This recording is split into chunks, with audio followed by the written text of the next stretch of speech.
ಹರಿಯಾಣದ ಕರ್ನಾಲ್ ಜಿಲ್ಲೆಯ ಮುಘಲ್ ಮಾಜ್ರಾ ಗ್ರಾಮದ ಸುಮಿತ್ ಅನ್ನೋ ಯುವಕ ಕಾಣಿಸ್ತಿಲ್ಲ ಅಂತ ಆತನ ತಂದೆ ತಾಯಿ ಪೊಲೀಸ್ ಸ್ಟೇಷನ್ ನಲ್ಲಿ ಕಂಪ್ಲೇಂಟ್ ಕೊಟ್ಟಿದ್ರು. ಪೊಲೀಸರು ಸುಮಿತ್ ವಾಸ ಮಾಡ್ತಿದ್ದ ಗ್ರಾಮದಲ್ಲಿ ವಿಚಾರಿಸಿದಾಗ ಇವನಿಗೆ ಸುರೇಂದ್ರ ಕೌರ್ ಅನ್ನೋ ಆಂಟಿಯೊಬ್ಬಳ ಜೊತೆ ಅಕ್ರಮ ಸಂಬಂಧ ಇದೆ ಅಂತ ಗ್ರಾಮಸ್ಥರು ಹೇಳಿದ್ರು. ಕಳೆದ 4 ವರ್ಷದಿಂದ ಇವರಿಬ್ಬರ ನಡುವೆ ಅಕ್ರಮ ಸಂಬಂಧ ಇತ್ತು ಅಂತ ಗ್ರಾಮಸ್ಥರು ಹೇಳ್ತಿದ್ದಂತೆ ಪೊಲೀಸರು ಕೂಡಲೇ ಕೌರ್ ಮನೆಗೆ ಬಂದು ಇವಳನ್ನ ವಿಚಾರಿಸಿದ್ರು. ಪೊಲೀಸರು ಇವಳನ್ನ ಕೇಳ್ತಿದ್ದಂತೆ ಇವಳು ಪೊಲೀಸರಿಗೆ ಉಲ್ಟಾ ಹೊಡೆದಿದ್ಲು. ನನಗೆ ಮದುವೆಯಾಗಿದೆ, ಗಂಡ ಕೂಡ ಇದ್ದಾನೆ, ಅಲ್ಲದೆ 2 ಮಕ್ಕಳು ಕೂಡ ಇದ್ದಾರೆ. ನನ್ನ ಮೇಲೆ ಇಲ್ಲಸಲ್ಲದ ಆರೋಪವನ್ನ ಮಾಡಬೇಡಿ. ಸುಮಿತ್ ಬಗ್ಗೆ ನನಗೇನು ಗೊತ್ತಿಲ್ಲ, ಅವನು ಎಣ್ಣೆ ಹೊಡೆಯೋಕಷ್ಟೇ ನಮ್ಮ ಮನೆಗೆ ಬರ್ತಿದ್ದ ಅನ್ನೋ ವಿಚಾರವನ್ನ ಸುರೇಂದ್ರ ಕೌರ್ ಪೊಲೀಸರಿಗೆ ಒತ್ತಿ ಒತ್ತಿ ಹೇಳಿದ್ಲು. ಇದರಿಂದ ಪೊಲೀಸರು ವಿಚಾರಣೆಯನ್ನ ಚುರುಕುಗೊಳಿಸಿದ್ರು. ಈ ಸಲ ಗುಲ್ಶಾನ್ ಅನ್ನೋ ಯುವಕನನ್ನ ಪೊಲೀಸರು ವಿಚಾರಿಸಿದ್ರು. ಇವನು ಸುಮಿತ್ಗೆ ತಮ್ಮನಾಗ್ಬೇಕು. ಸುಮಿತ್ ಸ್ವಂತ ಚಿಕ್ಕಪ್ಪನ ಮಗನೇ ಈ ಗುಲ್ಶಾನ್ ಅನ್ನೋದು ಪೊಲೀಸರಿಗೆ ಗೊತ್ತಾಗಿತ್ತು. ಹೀಗಾಗಿ ಇವನನ್ನ ಕೇಳಿದ್ರು ಸಹ ನನಗೇನು ಗೊತ್ತಿಲ್ಲ ಅಂತ ಹೇಳಿದ್ದ. ಹೀಗೆ ಬಿಟ್ರೆ ಆಗೋದಿಲ್ಲ ಅಂತ ಹೇಳಿ ಕಿಲಾಡಿ ಸುರೇಂದ್ರ ಕೌರ್ ಹಳೆ ಲವರ್ ಆಗಿದ್ದ ದೀಪಕ್ನ ಪೊಲೀಸರು ಪ್ರಶ್ನೆ ಮಾಡಿದ್ರು. ಆಗ ಅವನು ಆ ಸುರೇಂದ್ರ ಕೌರ್ಗೂ ನನಗೂ ಸಂಬಂಧವಿಲ್ಲ, 4 ವರ್ಷದ ಹಿಂದೆ ಅವಳನ್ನ ಮೇಂಟೈನ್ ಮಾಡ್ತಿದ್ದೆ, ಸುಮಿತ್ ಬಂದ್ಮೇಲೆ ಅವಳು ನನ್ನ ನೆಗ್ಲೆಕ್ಟ್ ಮಾಡಿದ್ಲು ಅಂತ ದೀಪಕ್ ಹೇಳಿದ್ದ.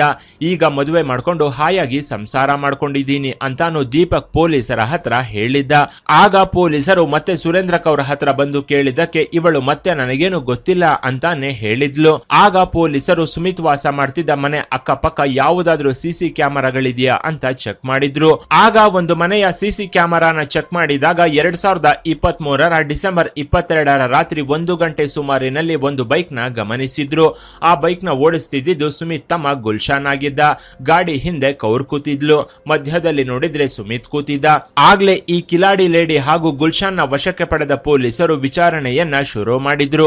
ಇಲ್ಲಿಂದ ಈ ಕಿಲಾಡಿ ಲೇಡಿಯ ಕಾಮಕತೆಗಳು ಒಂದೊಂದಾಗಿ ಬಯಲಿಗೆ ಬರೋಕೆ ಶುರುವಾಗಿದ್ವು. ಸುರೇಂದ್ರ ಕೌರ್ಗೆ ಸುರೇಶ್ ಎಂಬಾತನ ಜೊತೆ 10 ವರ್ಷಗಳ ಹಿಂದೆ ಮದುವೆಯಾಗಿತ್ತು. ಇವರಿಗೆ 2 ಮಕ್ಕಳು ಸಹ ಇದ್ದಾರೆ. ಗಂಡ ವ್ಯವಸಾಯ ಮಾಡಿಕೊಂಡು ಸಂಸಾರವನ್ನ ನೋಡ್ಕೋತಿದ್ದ. ಇತ್ತ ಹೆಂಡತಿ ಕೌರ್ ಮನೆಯಲ್ಲೇ ಇದ್ಕೊಂಡು ಶೃಂಗಾರದ ವ್ಯವಸಾಯವನ್ನ ಮಾಡ್ತಾ ಊರಿನ ಯುವಕರ ಜೊತೆ ಬೆವರು ಹರಿಸಿ ಕಷ್ಟಪಡ್ತಿದ್ಲು. ಕೌರ್ ಮದುವೆಯಾಗದ ಹುಡುಗರಿಗೆ ಗಾಳ ಹಾಕ್ತಿದ್ಲು. ಹೀಗೆ ಗಾಳ ಹಾಕ್ತಿದ್ದವಳು ಶೃಂಗಾರದ ಶಾಲೆಯೊಂದನ್ನೇ ತೆರೆದು ಬಿಟ್ಟಿದ್ಲು.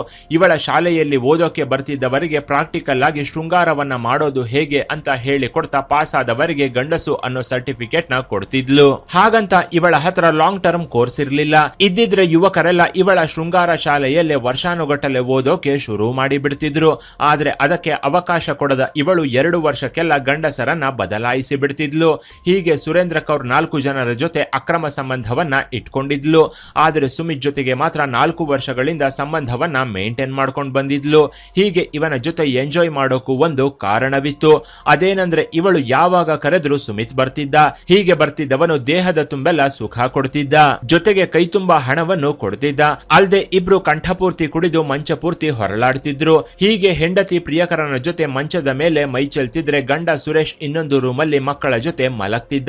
ಯಾಕಂದ್ರೆ ಗಂಡನನ್ನ ಹೆದರಿಸಿ ಬೆದರಿಸಿ ಇಟ್ಕೊಂಡಿದ್ದ ಕೌರ್ ಅವನನ್ನ ಮೂಲೆಗೆ ಸೇರಿಸಿ ಬಿಟ್ಟಿದ್ಲು.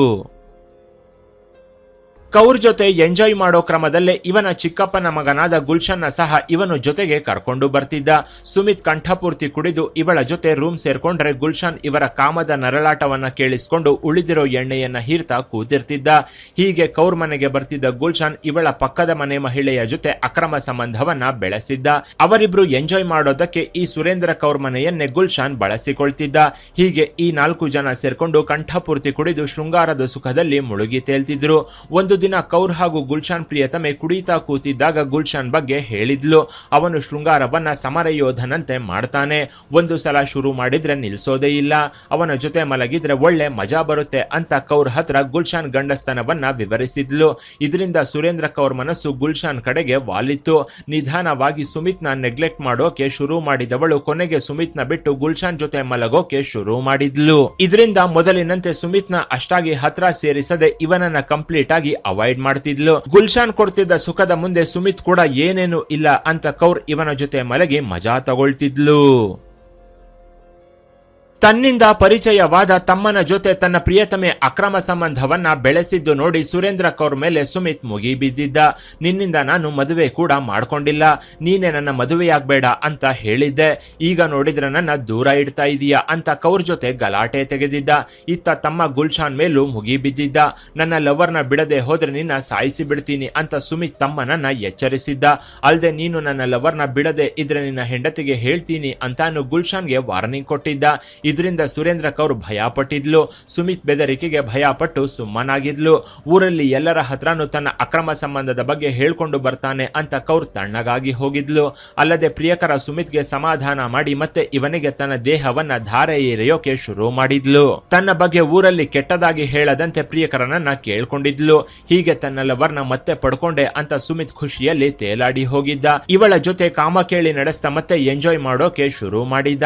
ಆದ್ರೆ ಇವಳು ಹಾಕಿದ್ದ ಪ್ಲಾನ್ ನ ಮಾತ್ರ ಇವನು ಅರ್ಥ ಮಾಡಿಕೊಳ್ಳದೆ ಹೋಗಿದ್ದ. 2023 ಡಿಸೆಂಬರ್ 22ರಂದು ಮನೆಯಲ್ಲಿ ಪಾರ್ಟಿ ಮಾಡೋಣ ಬಾ ಅಂತ ಹೇಳಿ ಸುಮಿತ್ನ ಕೌರ್ ಮನೆಗೆ ಕರೆಸಿಕೊಂಡಿದ್ಲು. ಅಂದು ಎಂದಿನಂತೆ ಗಂಡ ಊಟ ಮಾಡಿ ರೂಮಲ್ಲಿ ಮಕ್ಕಳ ಜೊತೆ ಮಲಗಿದ್ದ. ಹೀಗೆ ಮನೆಗೆ ಬಂದವನು ಕಂಠಪೂರ್ತಿ ಕುಡಿದು ಇವಳ ಜೊತೆ ಕಾಮ ಕೇಳಿ ನಡೆಸೋಕೆ ಶುರು ಮಾಡಿದ್ದ. ಒಂದು ರೌಂಡ್ ಆಗ್ತಿದ್ದಂತೆ ಸುಮಿತ್ ಮನೆಗೆ ಹೋಗೋಕೆ ಮುಂದಾಗಿದ್ದ. ಆಗ ಕೌರ್ ನನ್ನ ಬಿಟ್ಟು ಹೋಗ್ಬೇಡ, ಇವತ್ತು ಇಲ್ಲೇ ಮಲಗಿದ್ದು ಬೆಳಗ್ಗೆ ಎದ್ದು ಹೋಗು ಅಂತ ಬಲವಂತ ಮಾಡಿದ್ಲು. ಇದರಿಂದ ಸುಮಿತ್ ಕೌರ್ ಮನೆಯಲ್ಲೇ ಮಲಗಿದ್ದ. ಎರಡನೇ ಸಲ ಪ್ರಿಯತಮೆ ಜೊತೆ ಕಾಮ ಕೇಳಿ ನಡೆಸಿದವನು ಅದೇ ಮತ್ತಲ್ಲಿ ನಿದ್ರೆಗೆ ಜಾರಿದ್ದ. ಅಂದು ಅರ್ಧರಾತ್ರಿ ದಾಟ್ತಿದ್ದಂತೆ ಸುಮಿತ್ ಮಧ್ಯ ಹಾಗೂ ಕಾಮದ ಅಮಲಿನಲ್ಲಿ ಮಲಗಿ ಗಾಢವಾದ ನಿದ್ರೆಗೆ ಜಾರಿ ಬಿಟ್ಟಿದ್ದ. ಆಗ ಸುಮಿತ್ನ ನೋಡಿ ಕೌರ್ ಗುಲ್ಶಾನ್ಗೆ ಫೋನ್ ಮಾಡಿದ್ಲು. ಕೌರ್ ಮನೆಗೆ ಬಂದ ಗುಲ್ಶಾನ್ ಮಲಗಿದ್ದ ಸುಮಿತ್ನ ಕುತ್ತಿಗೆಗೆ ಹಗ್ಗವನ್ನ ಬಿಗಿದಿದ್ದ. ಬಳಿಕ ಇಬ್ರು ಸೇರ್ಕೊಂಡು ಇವನನ್ನ ಕೊಲೆ ಮಾಡಿಬಿಟ್ಟಿದ್ರು. ಕೊಲೆ ನಡೀತಿರ್ಬೇಕಾದ್ರೆ ಪಕ್ಕದ ರೂಮಲ್ಲಿ ಕೌರ್ ಗಂಡ ಹಾಗೂ ಮಕ್ಕಳು ಸಹ ಮಲಗಿದ್ರು. ಆದ್ರೂ ಕೂಡ ಅವರು ಹೊರಗೆ ಏನ್ ನಡೀತಿದೆ ಅಂತ ಗೊತ್ತಾಗದೆ ಅವರ ಪಾಡಿಗೆ ಅವರು ಮಲಗಿ ನಿದ್ರೆ ಮಾಡ್ತಿದ್ರು. ಸುಮಿತ್ನ ಕೊಲೆ ಮಾಡಿದ ಬಳಿಕ ಮೃತದೇಹವನ್ನ ಬೈಕ್ ಮೇಲೆ ಹಾಕೊಂಡು ಎಸೆಯೋಕೆ ಮುಂದಾಗಿದ್ರು. ಗುಲ್ಶಾನ್ ಬೈಕ್ ಓಡಿಸ್ತಿದ್ರೆ ಹಿಂದೆ ಕೂತಿದ್ದ ಕೌರ್ ಸುಮಿತ್ ಮೃತದೇಹವನ್ನ ಹಿಡ್ಕೊಂಡು ಕೂತಿದ್ಲು. ಹಾಗೆ 10 ಕಿಲೋಮೀಟರ್ ಮುಂದೆ ಹೋಗ್ತಿದ್ದಂತೆ ಒಂದು ನೀರಿನ ಚಾನೆಲ್ ನಲ್ಲಿ ಸುಮಿತ್ ಮೃತದೇಹವನ್ನ ಎಸೆದಿದ್ರು. ಮನೆಗೆ ಬಂದು ಉಳಿದಿದ್ದ ಮದ್ಯವನ್ನ ಕುಡಿದು ಕೌರ್ ಮತ್ತೆ ಗುಲ್ಶಾನ್ ಜೊತೆ ಶೃಂಗಾರದಲ್ಲಿ ಮುಳುಗಿ ತೇಲಿದ್ಲು. 2 ಗಂಟೆಗೂ ಮೊದಲು ಸುಮಿತ್ ಜೊತೆ ಎಂಜಾಯ್ ಮಾಡಿದ್ದವಳು ಅವನನ್ನ ಕೊಲೆ ಮಾಡಿದ ಬಳಿಕ ಗುಲ್ಶಾನ್ ಜೊತೆ ಎಂಜಾಯ್ ಮಾಡೋಕೆ ಶುರು ಮಾಡಿದ್ಲು. ಹೊರಗೆ ಹೋಗಿದ್ದ ಮಗ ಎಷ್ಟು ದಿನಗಳಾದ್ರೂ ಮನೆಗೆ ಬಾರದೆ ಇದ್ದಿದ್ರಿಂದ ಸುಮಿತ್ ತಂದೆ ತಾಯಿ ಪೊಲೀಸರಿಗೆ ಕಂಪ್ಲೇಂಟ್ ಕೊಟ್ಟಿದ್ರು. ತನಿಖೆ ಶುರು ಮಾಡಿದ ಪೊಲೀಸರು ಸಿಸಿಟಿವಿ ಕ್ಯಾಮೆರಾ ಚೆಕ್ ಮಾಡಿದಾಗ ನಿಜ ಹೊರಗೆ ಬಂದಿತ್ತು. ಗುಲ್ಶಾನ್ ಬೈಕ್ ಮೇಲೆ ಸುಮಿತ್ ಮೃತದೇಹವನ್ನ ಕೌರ್ ಸಹಾಯದಿಂದ ಸಾಗಿಸ್ತಿರೋದು ಅದರಲ್ಲಿ ರೆಕಾರ್ಡ್ ಆಗಿತ್ತು. ಇದರ ಆಧಾರದಿಂದ ಪೊಲೀಸರು ಕೊಲೆಗಾರರನ್ನ ಅರೆಸ್ಟ್ ಮಾಡಿದ್ರು. ಚಾನೆಲ್ ನಲ್ಲಿ ಎಸೆದಿದ್ದ ಮೃತದೇಹ ಸತತ 3 ದಿನಗಳವರೆಗೂ ಹುಡುಕಾಡಿದ ಬಳಿಕ ಸಿಕ್ಕಿತ್ತು. ಈ ಕೇಸಲ್ಲಿ ಒಂದು ವೇಳೆ ಸಿಸಿಟಿವಿ ಫುಟೇಜ್ ಸಿಕ್ಕಿರ್ಲಿಲ್ಲ ಅಂದಿದ್ರೆ ಕೊಲೆಗಾರರು ಸಿಕ್ಕಿ ಬೀಳ್ತಾ ಇರಲಿಲ್ಲ.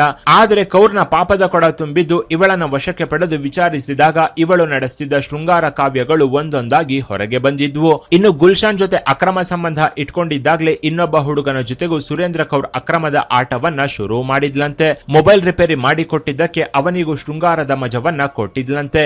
ಹೀಗೆ ಸಿಕ್ಕವರಿಗೆ ಸುಖ ಕೊಟ್ಟವಳು ಕೊನೆಗೆ ಸೆರೆಮನೆ ವಾಸಕ್ಕೆ ಸೀಮಿತವಾದ್ಲು. ಇನ್ನು ಇವಳ ಬಗ್ಗೆ ನಿಮ್ಮ ಅಭಿಪ್ರಾಯವನ್ನ ಕಾಮೆಂಟ್ ಮಾಡಿ. ಕೆಳಗಿನ ಡಿಸ್ಕ್ರಿಪ್ಷನ್ ಬಾಕ್ಸ್ ನಲ್ಲಿ ವಾಟ್ಸ್ಆಪ್ ಚಾನೆಲ್ ನ ಲಿಂಕ್ ಕೊಡಲಾಗಿದ್ದು ಅದನ್ನ ಸಹ ಫಾಲೋ ಮಾಡಿ. ಇನ್ನಷ್ಟು ಇಂಟ್ರೆಸ್ಟಿಂಗ್ ವಿಡಿಯೋಗಳಿಗಾಗಿ ಚಾನೆಲ್ ನ ವಿಸಿಟ್ ಮಾಡಿ.